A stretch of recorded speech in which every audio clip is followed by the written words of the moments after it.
Assalamualaikum teman-teman semua. Kami mahasiswa dari Prodi Pendidikan Biologi semester 4 Universitas Samudra.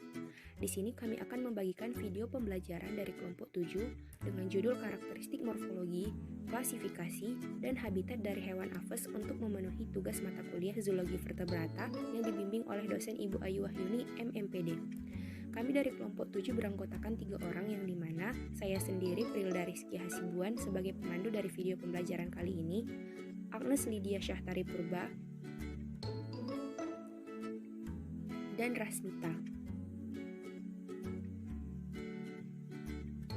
Oke, kalau begitu tanpa berlama-lama lagi langsung saja kita mulai ke pembahasan materinya ya. Oke, pertama-tama di sini saya akan membahas tentang pengertian aves atau burung. Burung adalah anggota kelompok hewan vertebrata yang memiliki bulu dan sayap.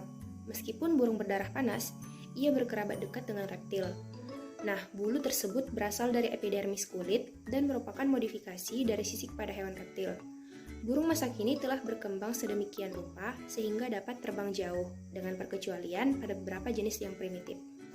Nah, adapun ciri-ciri umum aves yang dapat kita perhatikan langsung, yang pertama yaitu memiliki ukuran tubuh yang beragam, mulut berparuh dan memiliki gigi, dan lidah yang tidak dijulurkan. Memiliki mata, membran nikitans, dan kelenjar air mata. Aves juga mempunyai sepasang kaki dan kulit kaki bagian bawah serta jari-jarinya tersusun dari jat tanduk yang keras.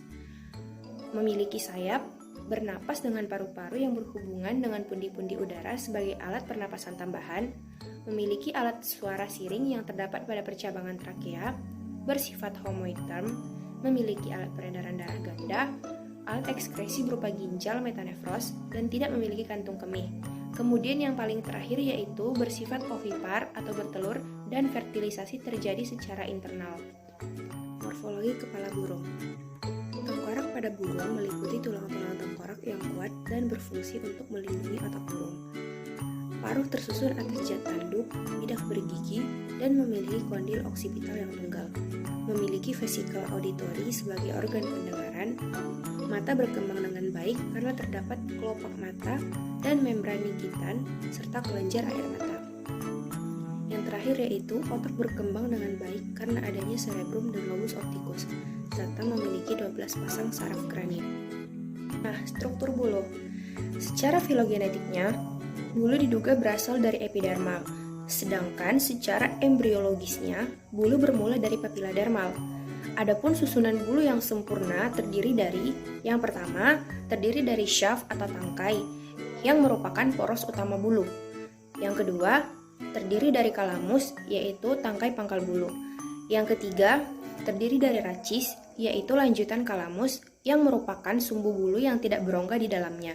Rachis ini dipenuhi sumsum dan memiliki jaringan.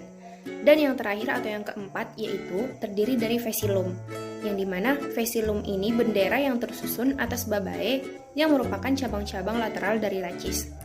Nah, bulu burung saat menetas disebut dengan neosoptil, sedangkan teoloptil istilah untuk burung yang sudah menginjak usia dewasa. Pada burung, kita juga dapat melihat berbagai macam bentuk bulu ekor pada burung saat burung tidak dalam kondisi terbang, antara lain berbentuk persegi, bertakik, bercabang, bulu sebelah luar memanjang, bulu ekor dengan raket, bulu tengah panjang, bundar, bentuk cakram, bentuk tingkatan, dan ada ekor burung yang berujung meruncing. Warna bulu pada burung. Warna bulu pada burung dihasilkan oleh butir-butir pigmen dengan difraksi dan refleksi cahaya oleh struktur bulu atau oleh pigmen. Butiran pigmen dapat ditemukan pada shaft dan barbula. Dan pada umumnya, warna bulu merupakan produk karotenoid dan melanin. Ada dua jenis karotenoid, yaitu golongan zoerythin atau animal red dan zeoxanthin atau animal yellow. Warna biru, violet, dan hijau tidak dihasilkan dari pigmen, tetapi tergantung sepenuhnya pada struktur bulu. Aransemen bulu. Setelah bulu burung dicabuti, tampak bahwa bulu dirancang pada bidang-bidang terbatas yang disebut dengan pterilae. Di antara pterilae ini, terdapat bidang-bidang kecil pada kulit yang kosong yang disebut dengan apaterilae. Pergantian bulu. Bulu burung terbentuk sepenuhnya contohnya dari struktur tak hidup. Maka mudah kusut sebagai akibat oksidasi dan pergesekan. Nah, pelepasan dan pergantian bulu disebut dengan molting. Bulu saat menetas akan rontok dan diganti dengan bulu baru. Beberapa pergantian bulu, yang pertama juvenile plumage. Nah, bulu bertahan beberapa minggu, kemudian rontok, lalu digantikan dengan yang baru. Lalu yang kedua ada first winter plumage. Bulu ini diperoleh pada akhir musim panas atau musim gugur dan bertahan hingga musim semi berikutnya. Kemudian yang ketiga ada first nuptial plumage, adalah bulu perkembangbiakan pertama. Bulu ini biasanya rontok sebagai akibat pergantian bulu setelah masa kawin pertama. Lalu yang terakhir ada bulu second winter plumage. Bulu ini akan digantikan pada musim semi berikutnya dengan bulu masa kawin yang kedua. Fungsi bulu. Nah, yang pertama itu ada penghangat. Pada saat cuaca dingin, burung yang sedang istirahat bulunya akan ditegakkan untuk meningkatkan lapisan isolator. Yang kedua, perlindungan. Kulit seekor burung relatif tipis dan akan segera terluka karena ranting dan cabang jika ditutup oleh bulu. Selain itu, warna bulu berfungsi sebagai perlindungan diri bagi burung. Yang ketiga, kemampuan apung. Permukaan bawah tubuh perenang tertutup rapat oleh bulu-bulu. Di dalam bulu tersebut terdapat kantung udara. Yang keempat, untuk terbang. Gerakan sayap turun dan ke depan adalah saat bergerak turun dan ketika bergerak naik, maka sayap mengarah ke belakang dan diangkat. Saat gerakan naik, sayap dilipat sehingga mengurangi resistensi udara. Lalu selanjutnya saya akan menjelaskan tentang paruh burung. Paruh memberikan banyak manfaat, yaitu untuk mencari makan, pertahanan, membuat sarang, dan menjilati bulu. Berikut beberapa contoh bentuk paruh berdasarkan jenis makanannya.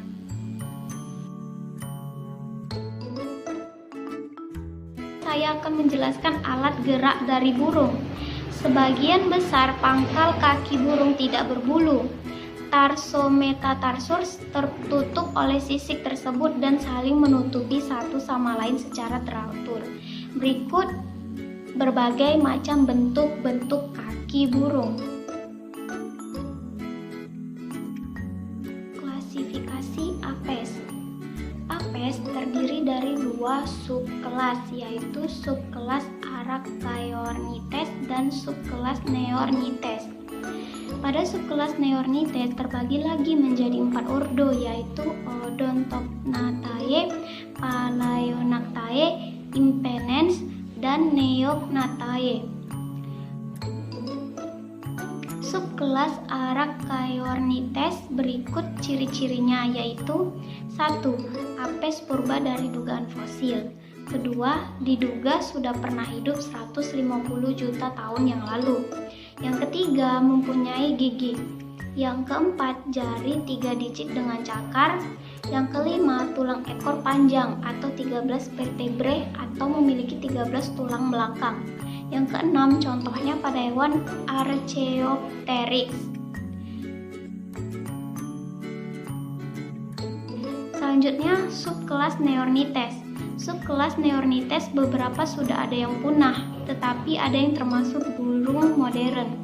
Berikut ciri-ciri yang dimiliki oleh subkelas Neornithes, yaitu yang pertama, bergigi atau tidak bergerigi. Yang kedua, memiliki metakarpal bersatu. Yang ketiga, pada vertebratal caudal tidak ada yang memiliki bulu berpasangan. Yang keempat, kebanyakan memiliki pygosil. Dan yang terakhir, sternus ada yang berlunas dan ada pula yang rata.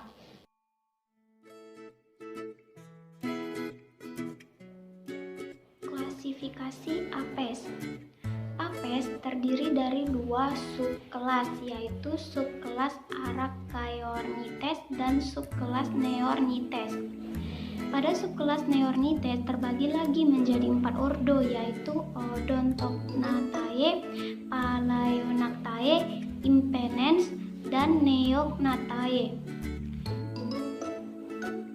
Subkelas Archaeornithes berikut ciri-cirinya, yaitu 1. Apes purba dari dugaan fosil. Kedua, diduga sudah pernah hidup 150 juta tahun yang lalu. Yang ketiga, mempunyai gigi. Yang keempat, jari 3 digit dengan cakar.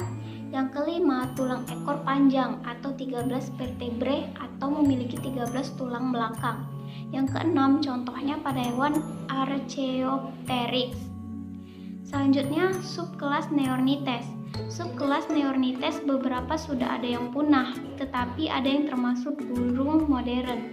Berikut ciri-ciri yang dimiliki oleh subkelas Neornithes, yaitu yang pertama, bergigi atau tidak bergerigi. Yang kedua, memiliki metakarpal bersatu. Yang ketiga, pada vertebratal caudal tidak ada yang memiliki bulu berpasangan. Yang keempat, kebanyakan memiliki pigosil. Dan yang terakhir, sternus ada yang berlunas dan ada pula yang rata. Ada subkelas Neornithes terbagi atas beberapa famili. Yang pertama itu ada Odontognathai, contohnya Heveronis dan Ischornis. Keduanya merupakan hewan yang sudah punah dan ditemukan di Amerika Serikat. Yang kedua itu ada Palaeognathae, contohnya ordo Strachioniformes. Selanjutnya ada Reiformes, selanjutnya ada Casconiformes, yang selanjutnya Dinotiformes, selanjutnya Aetoniformes dan Apteriformes serta Genaformes.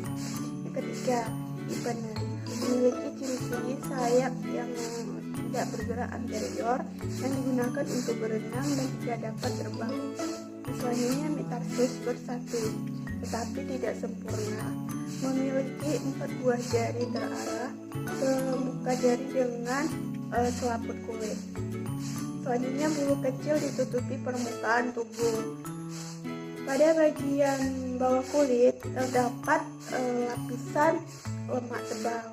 Hewan dapat berdiri tegak pada metarsus dan dapat dengan cepat menyelam.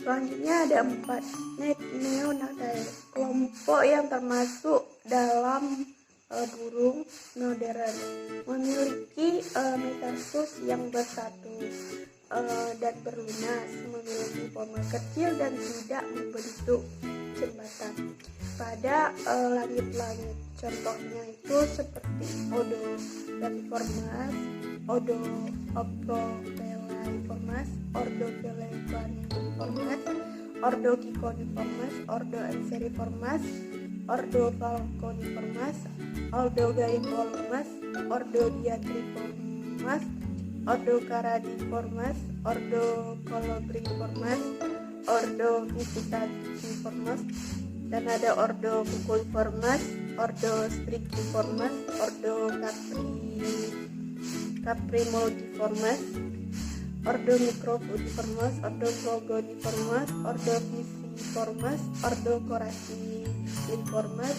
Ordoclaciformes. Selanjutnya habitat apes. Habitatnya burung dimulai dari daerah pantai puncak gunung. Keberadaan burung di suatu habitat sangat berkaitan dengan faktor lingkungan seperti itu. Teman-teman semua, video pembelajarannya sampai di sini dulu ya. Semoga apa yang kami sampaikan dapat bermanfaat dan berguna bagi teman-teman sekalian. Jangan lupa klik tombol komen, subscribe, dan share ke teman-teman yang lain agar video ini dapat bermanfaat bagi semua orang. Wassalamualaikum warahmatullahi wabarakatuh.